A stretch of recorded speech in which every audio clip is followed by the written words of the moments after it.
First off, their guys threw the ball really well. I mean, hand it to Dens and their two relievers. They threw the ball well. They attacked us all night. I didn't think we had a great plan at the plate, and that probably led to them looking as good as they did, but I did think their guys threw the ball well. Told our guys, our starting pitching can't always go out there and just dominate the way we have for 3 weeks. And Zarian didn't have it tonight. I told him when I went out there to take him out that I would love to see him compete a little better, and he knows it. He just didn't have it. And but you couldn't ask for two guys to give us a better chance to get back in the game than what Braden and Nick did. I mean, they didn't have another hit after the second inning, and we just didn't do nothing offensively. It was pretty pathetic. And when you strike out 15 times, you're not going to win a lot of baseball games. And I just told them we got to have a better hitting plan. We got to do better at the plate. Got to compete better. There's going to be nights where our starting pitchers, don't have it. We've got to have an offensive night where we got to be better, and we just didn't do it. And but love the way Braden and Nick gave us zeros to give us a chance. We'll be better tomorrow, and hopefully we'll get a good start on the mound as well. You mentioned Zarian not having it today. Is that something he's got to get a little better at when it comes to having such an open strike zone the way it is based on different umps? Is that something he's just got to overcome and adjust to on the mound?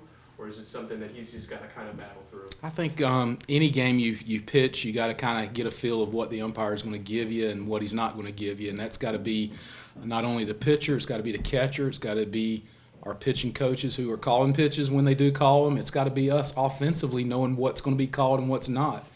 There was some times tonight where we swung at some pitches that the umpire wasn't giving for strikes. And, but it's just one of those nights where he didn't have it, and you could tell early. Thought maybe he'd work through it. He just didn't. And, we just got to be better offensively. I mean, bottom line, 4 runs with the wind blowing out the way it was, if you get a couple runners on, you got a chance to be right back in the game, and we just didn't hit any balls hard. You talked about that a little bit, 4 runs. I mean, a college coach, I'm sure, would say, if we can give up 4 runs, yeah, I think we have a pretty good shot, to have a chance to win the game.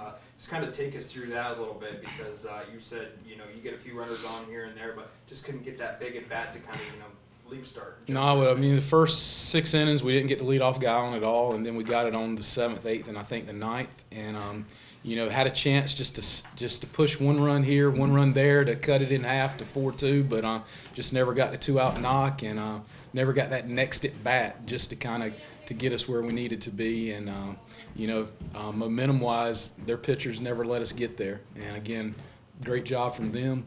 I feel like we've got to do a better job offensively, and we will. We'll be better tomorrow. It's baseball, and we'll learn from tonight and be better tomorrow. Zarian throws that ball into right field in the first inning, 2-run score. How important is momentum for you guys in games like this going forward? Well, I mean, arguably we came off probably one of our best road weekends in program history. We didn't get a midweek game because of the weather, so don't know if that kind of messed your rhythm up a little bit, but it shouldn't. It gave us a chance to kind of rest up, and we just didn't come out and really attack from the first inning offensively or on the mound. And when you kind of give up some runs early, it kind of punches you in the mouth a little bit. And we got to be better than that. We got to be tougher than that. And again, when it's 4 runs, like Tanner said, I feel like we can come back, especially when it just happened after the second inning. You still got a lot of outs, and we just never got anything going the rest of the night. You mentioned Dens, their starting pitcher, pitched well every inning he was in there. Yeah. What is it about breaking balls and curveballs for your guys at the plate? It seems like when games like this happen, it's almost like a snowball effect, where guys just aren't hitting that breaking ball the way they should be. What do you attest that to? Well, guys that have good breaking balls, you don't really hit them, but they throw fastballs in there as well, and you need to be able to be on time for one of them. You need to decide which one you want to be on time, and when you get it, you need to be able to hit it in play and hopefully hit it hard. We looked like we were kind of guessing or trying to hit both of them all the time instead of just making sure we were on time for one of them. And, again, they did a great job mixing it. We did a poor job of having a plan. And, from a coaching standpoint, we got to be better. I got to be better, and we will. Can you just talk about Braden, how well he pitched, and just what he means to that bullpen overall and to the team as a whole? Well, he's a fifth-year senior. He's, was a starter early in his career when he was at App State, and has had a chance to start some here and has settled more into that kind of go-to guy that can give us, 9, 12 outs and run through a lineup a couple times. And, he's not going to stuff you to death with overpowering stuff, but he's smart and he knows how to locate and pitch. And, he's a great guy to follow up some of these guys that have been really good for us and give us, 2 or 3 innings to get to the back end of the bullpen. But, he just 5 innings, no hits, no walks, 3 Ks. 58 pitches. It was beautiful. And, he got us out of a base-loaded jam right there in the 3rd inning, and 2 little weak ground balls, got plays at the plate, and then, got the 3rd out. But, again, you can't ask for any more than what Braden and Nick gave us tonight to just keep us in the game and give us a chance. Take us back to the 6th inning, the shot Memphis hits down the 3rd base line. What did you see there? And I feel like if that goes the other way and ends up a double, that's kind of the momentum you guys needed. Well, from my angle, it looked like it went over the bag, and then it might have went foul, but once it goes over the bag in the air, it's technically fair.